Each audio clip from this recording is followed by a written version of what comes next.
to be a mom is a little bit like death. You've got to sacrifice who you are. Title for the episode right there. You have to give up who you were to be bad successful. advertising, I'll just tell you.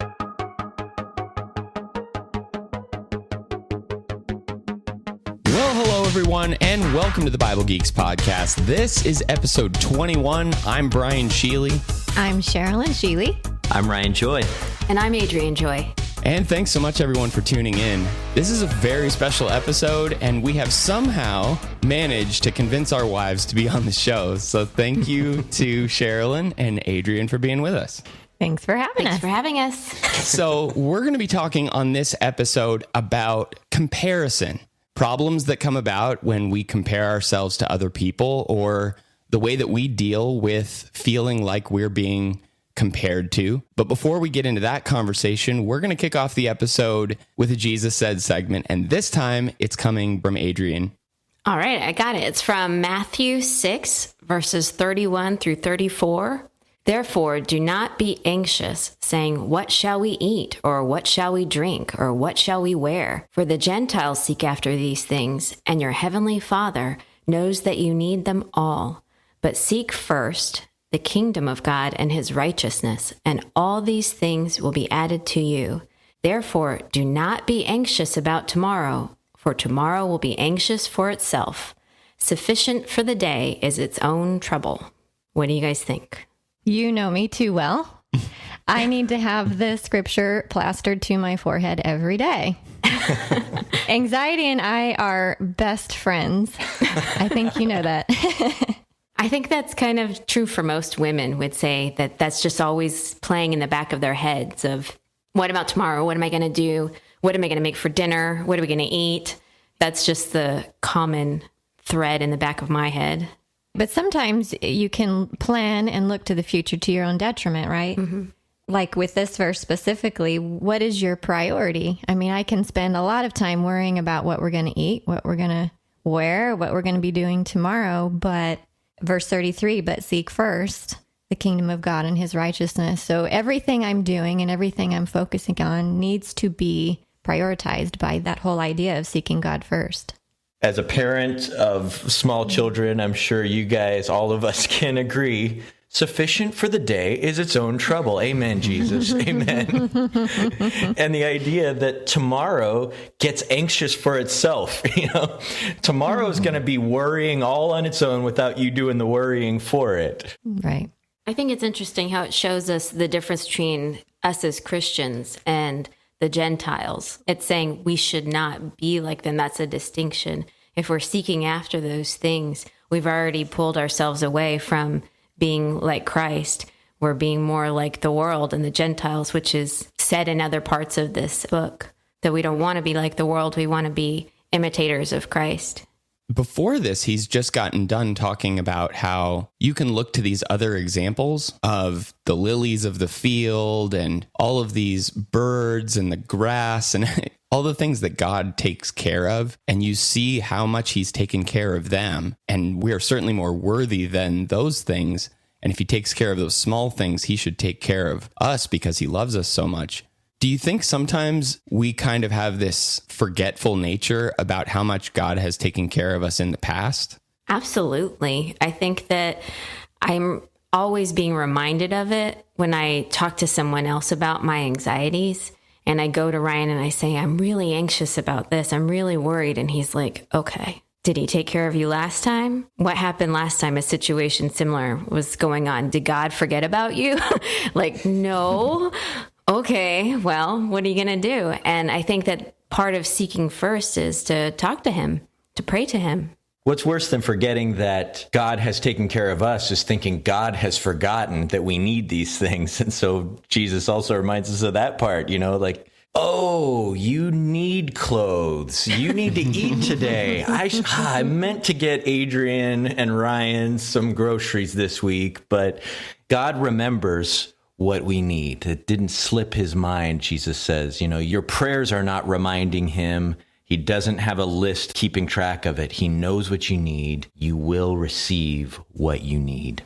That's so funny that you said it like that, because I could totally hear me saying that to our kids. Oh, did you think I forgot you were hungry, that you needed dinner? Oh, did you think that? Like, really? I'm not going to feed you today? Okay, just slow your roll. That's okay. Calm down, everybody. I have got this. When you're a parent, you really realize the parallels of God being our Father. He has got to be the most patient being that we could ever possibly deal with in our lives. I do not have the patience that God has with us. I think you're exactly right. So let's get into this conversation about comparison.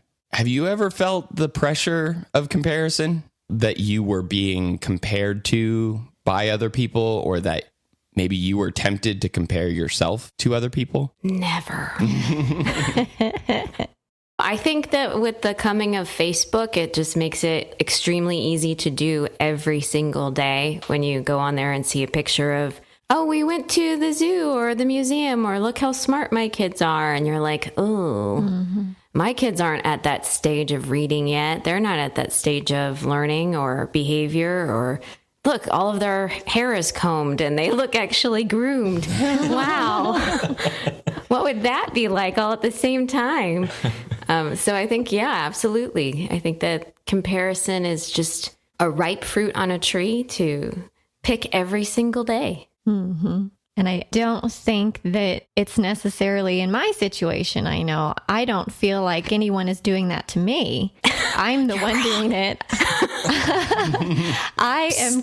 Is that no? But I feel like I'm the one comparing myself to others. Like you said, nitpicking.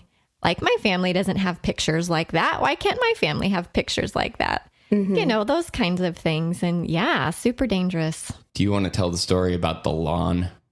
The lawn, yes. The infamous lawn. Oh, no. So, as you all know, I take great, great pride in my taking care of my lawn and my plants. We are currently killing our front lawn. Purposely. Because we're about to have turf put in. But we happen to have a men's Bible study at our house on Sunday and a girls' Bible study at our house Sunday afternoon. So we're going to have a lot of people filtering in and out. And I told Brian that I said, now, before you have your men's study, you have to explain that our yard looks like this because we are killing it on purpose. So, these are the things that go through my head. And I know it's totally crazy, but why am I worried about that? What is our focus? If people are coming to look at my yard, then that's our problem, right? They're going to be seriously disappointed. They're here to study the Bible. So yeah, I'm just crazy sometimes about things like that.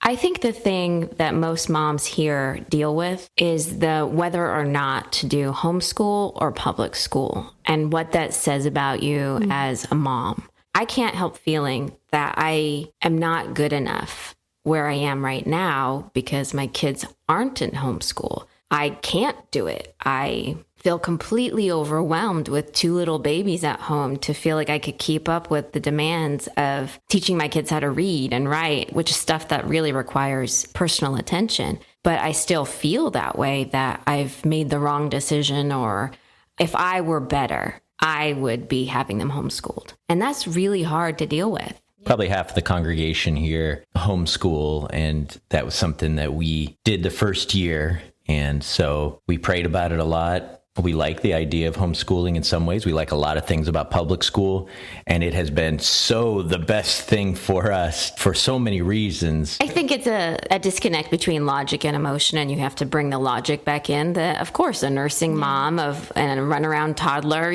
that's going to be really challenging to be sitting there trying to corral, all these kids as they're climbing on your face. Like, that might not be the best time to engage in a homeschool activity like that. But either one, I think, is fine. I think that leads us to, where are you now? What are you supposed to be doing right now that God's calling you to? Have you felt that way? Did you ever have that doubt of public school or homeschool? I didn't, because my child would go nuts being at home. So would mom. And so would I. Yeah. That's another conversation, Brian. But, but yeah, I didn't struggle with that because Ashlyn wants to be out and about and constantly going. So I knew for sure that she would not do well in a homeschool setting. And I wouldn't do well in a homeschool setting for the same reasons, but also because I have a hard time keeping a schedule when I'm at home.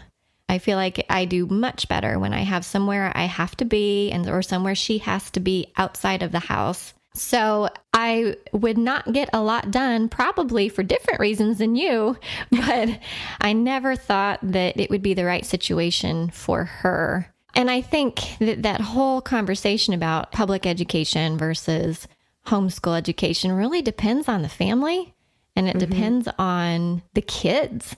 Some kids are just going to do better away from their moms and dads for a little while. And I know that's terrifying. And now that we've been in a public school for 3 years, I can tell you it is terrifying, some of the things that our kids, even at a young age, are exposed to.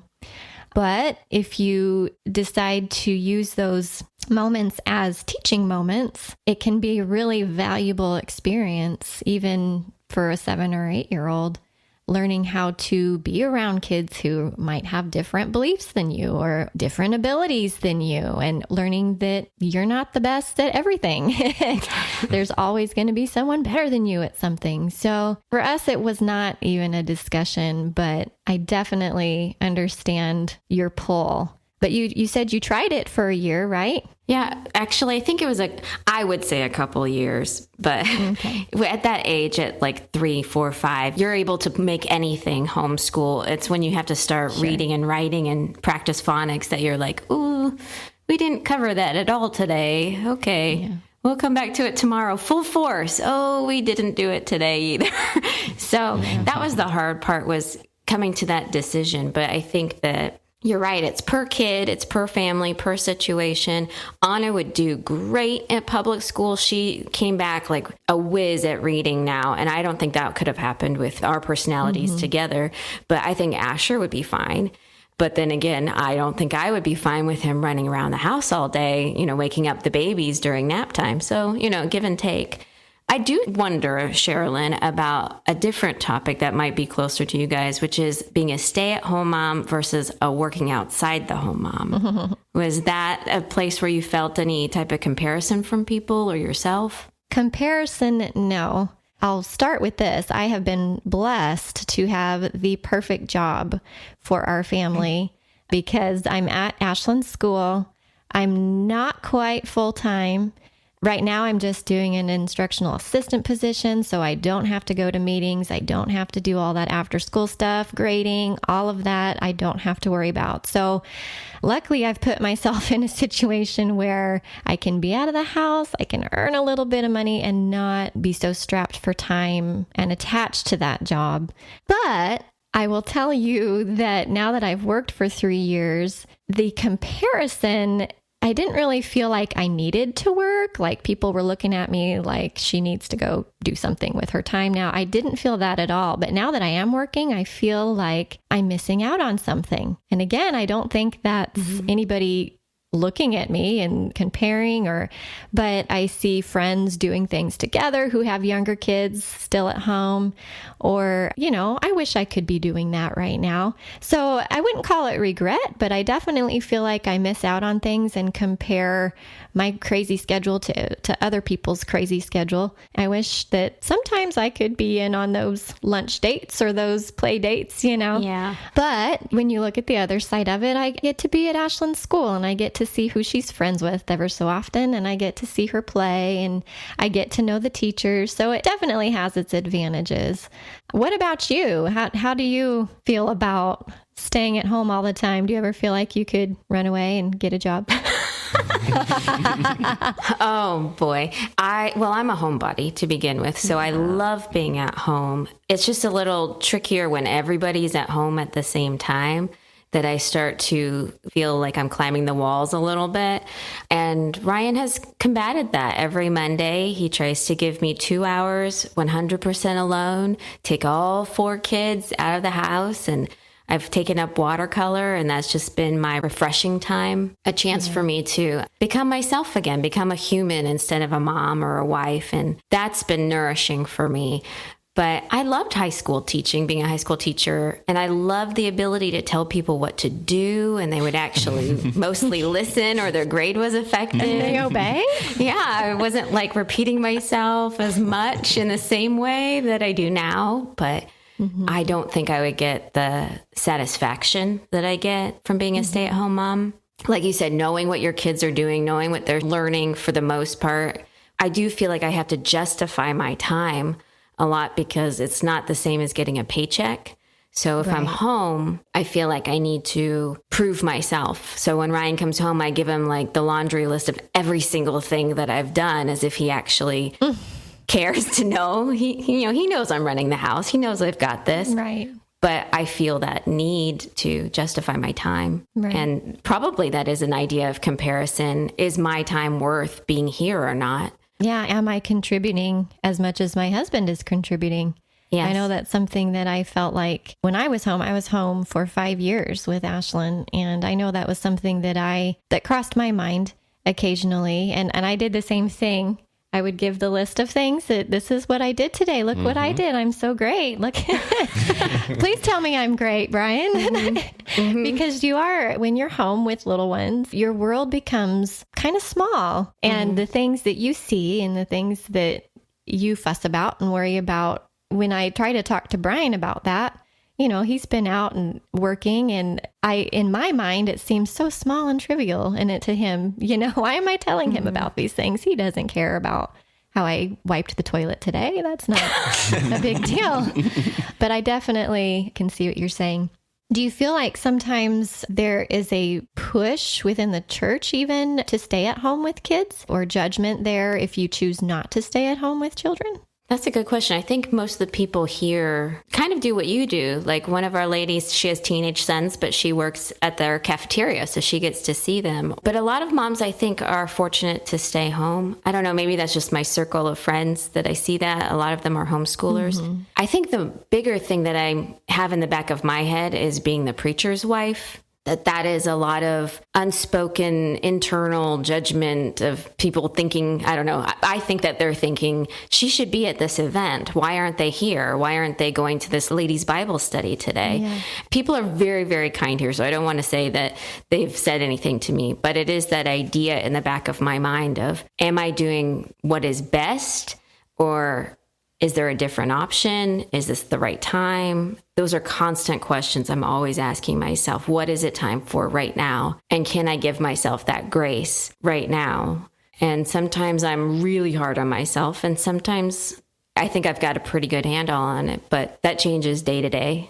Yeah, I have the same experience. There are times on weekends, our weekends are very busy. Brian's getting things ready for services on Sunday. And a lot of times, one of my side gigs is cleaning the church building. So I'm up there.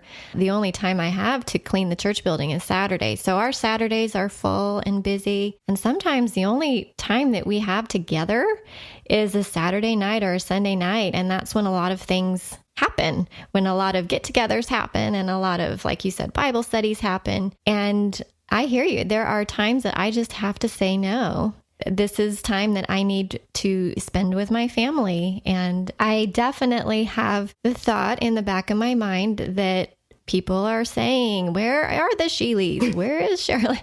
And I really think a lot of that is in my head. I don't think that actually this is a conversation that's going on, but we do this to ourselves. We feel guilty for not going. It can be crippling, really. Yeah.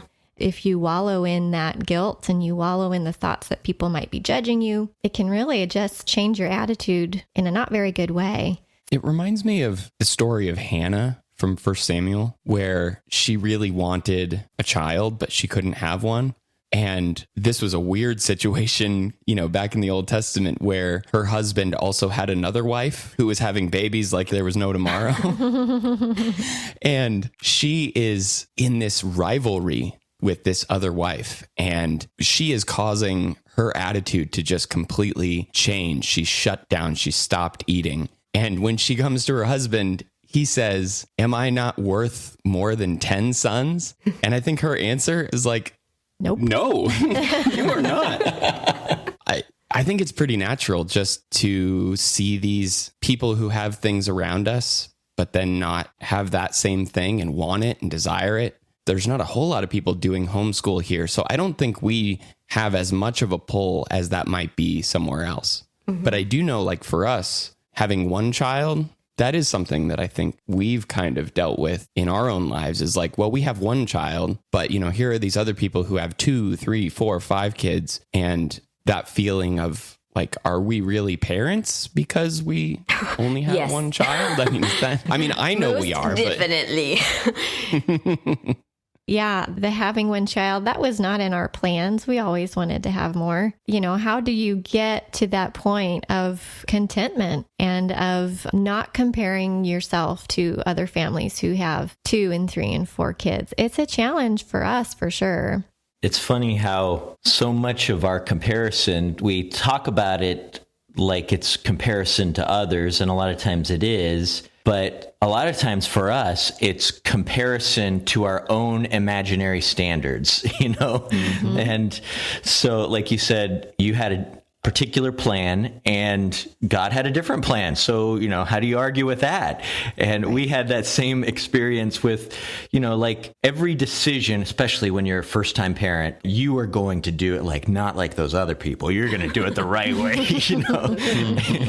And so, that went all the way back to even the birth of our first child. We had a whole plan of how it was going to be done, And God laughed at us. God laughed at us. Yeah. And our heart, especially your heart, Adrian, I think was broken at first. Like, we're going to do it right. And it's not the way I wanted it. And then it was like realizing there's not a right way. Some things there's a moral right way, but so many things, especially in parenting and the way we set up these artificial standards, there's dozens of right ways. Yeah, absolutely. I had to learn that experience and it was painful, but I think that that's how we grow the most is through pain, through trials. And then we cling to God and say, what do you want me to get out of this? What am I supposed to learn? And for us, God said, not only are you going to have 2 children, but surprise, here's another one. And then quickly, here's another one. So even though you think you can't do it, I know you can. He just changes our world all the time. You said some of it's in our head, but there are times where I have had someone say to me something where I'm sure they felt like they put their foot in their mouth and said something kind of hurtful. How do you deal with those type of foot and mouth conversations with people? Yeah, I try very, very hard to assume the best in any comment I might get from someone, whether or not it's their intention. I try to assume that they are either they don't know what to say in that moment or they are trying to be helpful. I just try to keep a positive outlook on it and assume that they are doing their best. Yeah. We talked about it on the last episode about how understanding Sherilyn is. And if I could toot her horn as she's sitting here next to me, she does that enough with me to have mastery at it. I would agree. She's great. I like her. I try. I think it's good to have that person in your life to help you realize, am I being too sensitive about this? What is another way I could have taken that? Because sometimes I'm too close to it. I'll smile to your face and go home and cry to Ryan, this really hurt my feelings. I have no idea how they meant it. And he'll be like, did you ask them? No, I'm not going to let them know. Yeah. It's not a mature way to handle it sometimes to just go home and brood about it. My favorite phrase is, what did you mean by that? Because, I don't want to misunderstand what someone is saying to me. Even my child, I will ask her, what did you mean by that? So that I can have a better understanding of what she's trying to communicate to me. And I think that's biblically supported. If you have a question about someone, if someone has done something to you, we're told to go to them about it, ask them about it. That's a lot easier said than done sometimes, for sure, especially when feelings have been hurt or there's been not so nice words exchanged. But when you do have the opportunity to talk to that person or ask them for clarification, it's a weight lifted off of your shoulders. Yeah, we've been studying through Ecclesiastes lately here, and there's a passage that this makes me think of. It's Ecclesiastes 7, and in verse 20, there's this principle, and it says, surely there is not a righteous man on earth who does good and never sins. Do not take to heart all the things that people say, lest you hear your servant curse you. Your heart knows that many times you yourself have cursed others. Mm-hmm. So it's like, just realizing there's not a perfect man. Oh, yeah. And that includes me. And oh, yeah, I remember that time I put my foot in my mouth. And I think I'm going to have a little bit of patience with other people when they do it. And it's easier said than done, but that's a really helpful principle, I think. For sure. There's a passage about comparison where Paul takes the group of people that he's part of, where he feels people comparing him and considering him inferior, and he adds the word super to it. In verse 5, indeed, I consider that I am not in the least inferior to these super apostles. And, I think we could take the word super and put it in front of whatever category you consider yourself part of. I am not in the least inferior to these super moms. Yeah. The super Christians out there are on patrol, and they're going to make sure everybody knows where they stand. And Paul says, look, you know who I am. I'm not going to commend myself. You've seen how I worked. You've seen who I am. I am not going to compare myself by myself, he says in the chapter before. God is the standard. Jesus is the standard. That's not how we measure ourselves. Yeah, I think that if we compare ourselves with man, we forget who we're supposed to be serving and comparing ourselves to. In Galatians 1:10, it says, for am I now seeking the approval of man or of God? Or am I trying to please man? If I were still trying to please man, I would not be a servant of Christ. And that's something I try to do as an avoidance of comparison is, what should I be doing right now with my time? Should I be on here scrolling on Facebook, comparing myself to all these other people? Or should I be a servant of Christ, actually serving and working and minding my business? Do you think we can help create a culture of acceptance within our group of friends where we're not going to contribute to that kind of comparison? We're not going to gossip about people. We're not going to sit around and talk about how we're better than other people. I mean, I feel like there's opportunities for us in serving Christ to be this kind of anti-comparison type person where we're creating peace between people rather than trying to create divisions. One of the things that came to mind was the idea of gratitude, that God gives us the tools, and one of them is gratitude. Being thankful for what you have, being thankful that God made someone else different from you so they can fill in the gaps of where you're lacking. Go to that person and tell them life-giving words. You're doing a great job as a mom. You inspire me. Instead of saying, she is such a good mom, I want to tear her down to make myself feel better, going instead to her and saying, I noticed how you go on these field trips with your kids, and I just think that's amazing. I wish that I had that talent, and I honor that in you. That is building each other up. That's making each other feel whole instead of being torn apart piece by piece. Yeah, there is so much power in having people around you who are willing to talk about those kinds of things. I know I have felt that way in our friendship. You have built me up several times when I needed it most.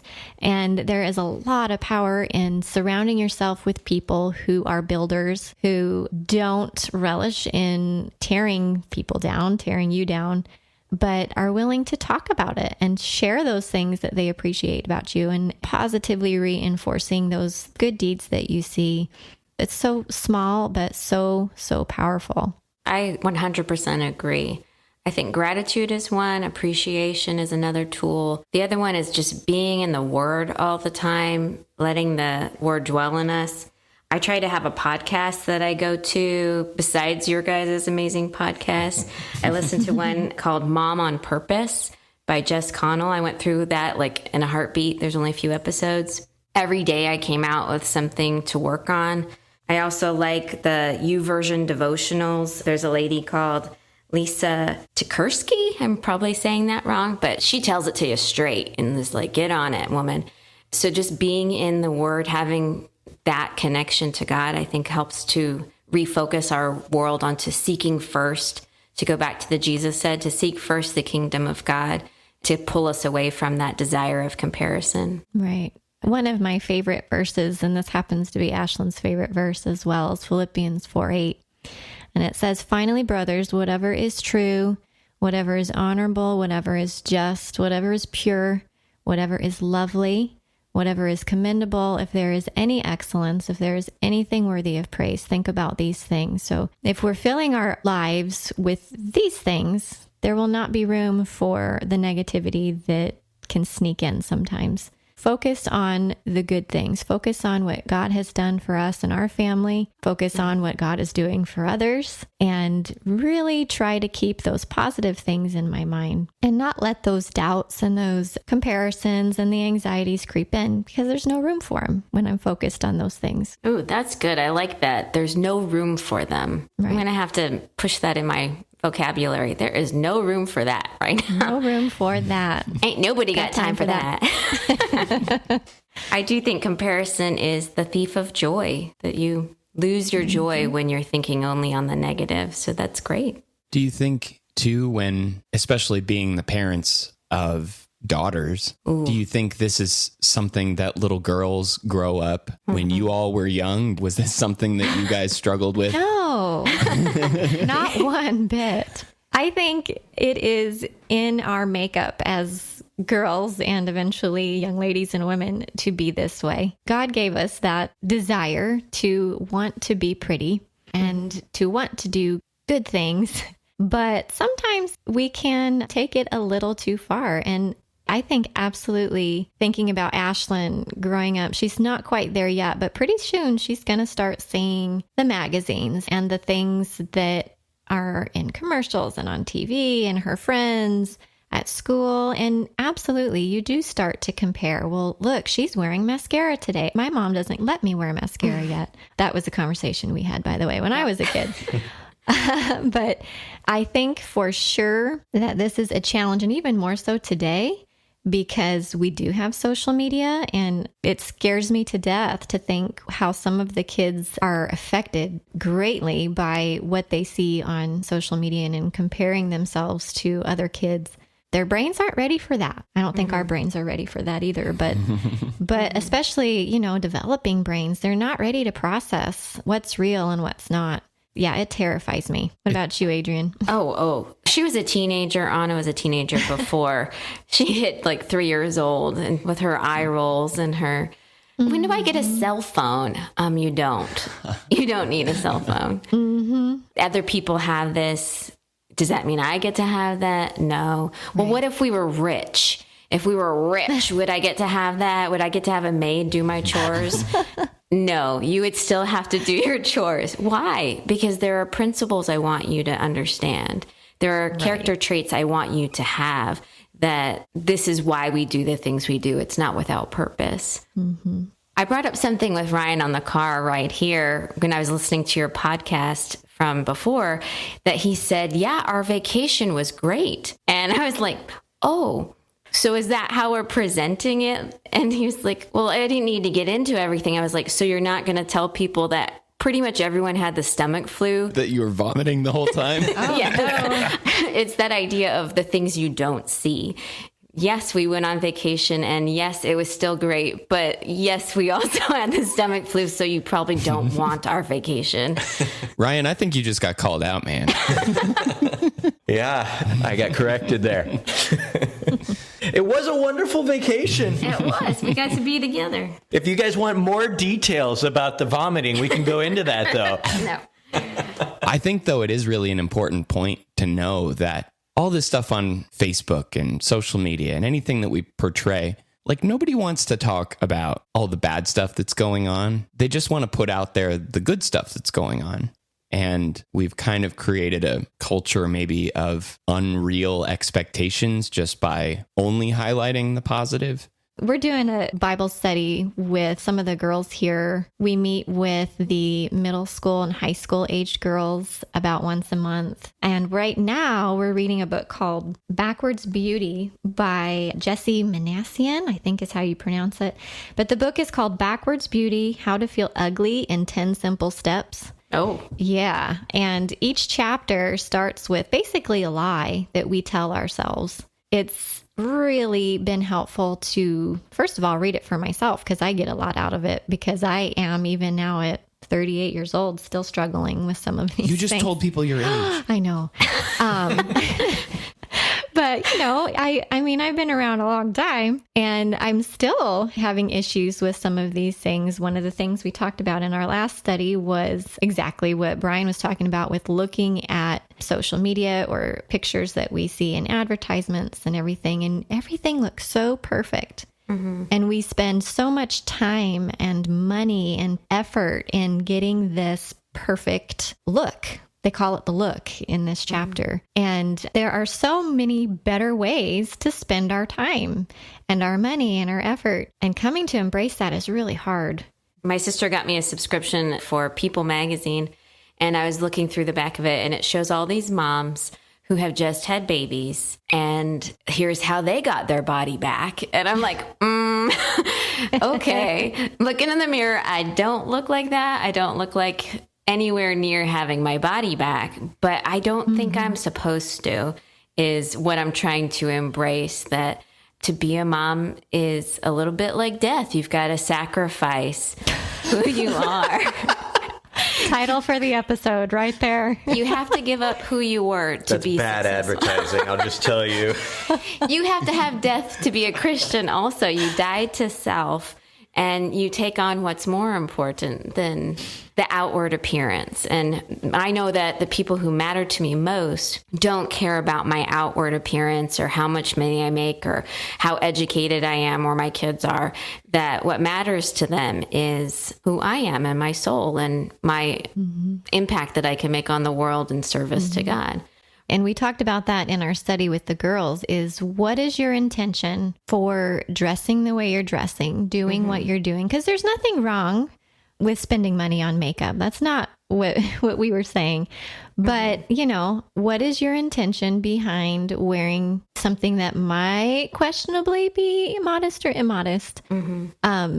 We have to remember that, like you said, we are kind of like ambassadors. We represent God. It's like when we go outside and we tell our kids, you are a Sheely. You are representing the Sheely family. You need to make sure you're on your best behavior and doing the best you can. How do we want to present ourselves to especially unbelievers who we might seem really different to? So I call this the modesty meltdown. In Target the other day, Ashlyn and I were going with her grandma to a water park here in town. And I had told her before we left the house, she wanted a new bathing suit. And I had told her, you can have a new bathing suit, but whatever you get, we are going to get shorts or a skirt to go over that bathing suit because we are going to be in a public place and you don't want to show things that you don't want to show. She had in her mind that she did not want to wear shorts and she did not want to wear skirts. And we all know our child. When she has in her mind something, she is not going to budge. It's very difficult to get her to budge and to understand. So basically, we had the head-to-head in Target, and she got very upset and started to cry. And when it came down to it, after all the tears, she found one and she agreed on a pair of shorts, and we tried it on, and then they didn't even work anyway because it didn't fit her. But how do you explain to an 8-year-old that modesty is so very important? And that's why we try to start young with her, so that it's just automatic. But even then, she already sees her friends have these cute bathing suits and they look so cute, Mom. I want to look like that. It is a challenge to get your little ones to understand that we do have to be careful about the decisions we make. Do you guys feel like it's complicated to try to instill a standard, but still have the kids and ourselves be compassionate to people who don't meet the standard? There's like this weird, delicate balance where like Anna has been, it's like drilled into her to where she looks at people on TV or around. That's not modest. That's not modest.